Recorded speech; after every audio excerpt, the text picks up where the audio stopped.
Hi, my name is Liz Schlemer, and this is a video for IME 443 Facilities Planning and Design at Cal Poly San Luis Obispo. This particular video covers startup variations and how you do facilities design for an entrepreneur. Again, we're always going to be looking at excellent engineering, sound approaches, and quantitative analysis within the context. And in this case, the context is an entrepreneurial system where the product is actually not being produced yet. It's just in the design phases.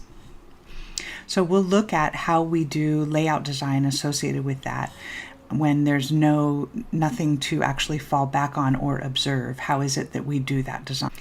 So there's two things that are necessary in order to determine a manufacturing plan and a facilities design for a new product. You need the drawing with all the various parts in it, and you need the volume that you're going to be producing. So let's look at these in a little more detail.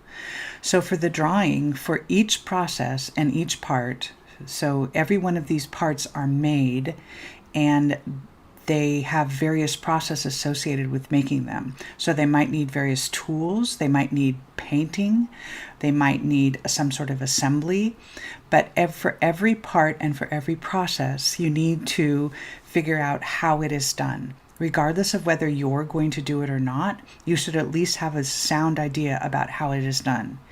And I would say that you should find two examples or two ways of determining how something is made. YouTube is an amazing resource for this.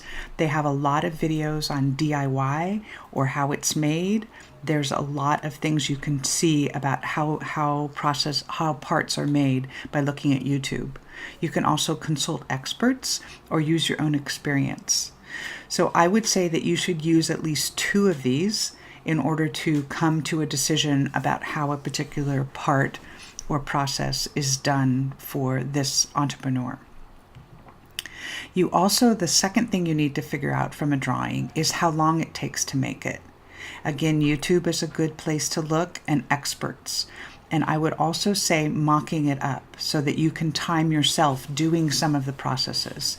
Whether they're in a complete system or not, you can get a lot of information by just doing a mock-up to figure out how long it takes. You'll need this in order to determine whether you should make it or you should buy it. And then if you want to refer to another video about how to make the decisions associated with make versus buy on parts and processes for this particular product. Once you've done that, the next thing you'll need to do is return to the volume issue.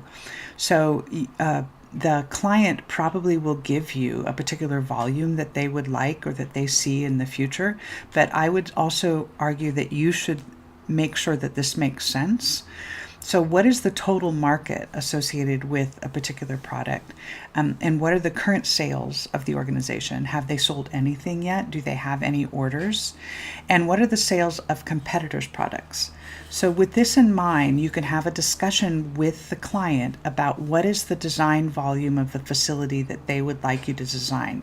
So is it going to be out 2 years or 5 years, or is it just going to satisfy this year's sales? But ultimately, once you need to understand what is the required volume for a product. And this also will influence the make versus buy decision, because if you're making quite a lot, if you're using quite a lot of an item, you might want to do it in-house versus if you're just doing one or two of them. So even though it looks like that's the first decision you make, this volume does influences the make versus buy decision.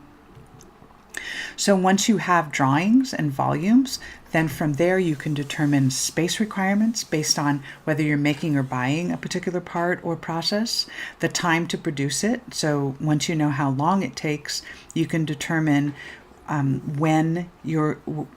much space is needed, and the volume made, which also indicates how much space is needed. And make sure you include all support activities.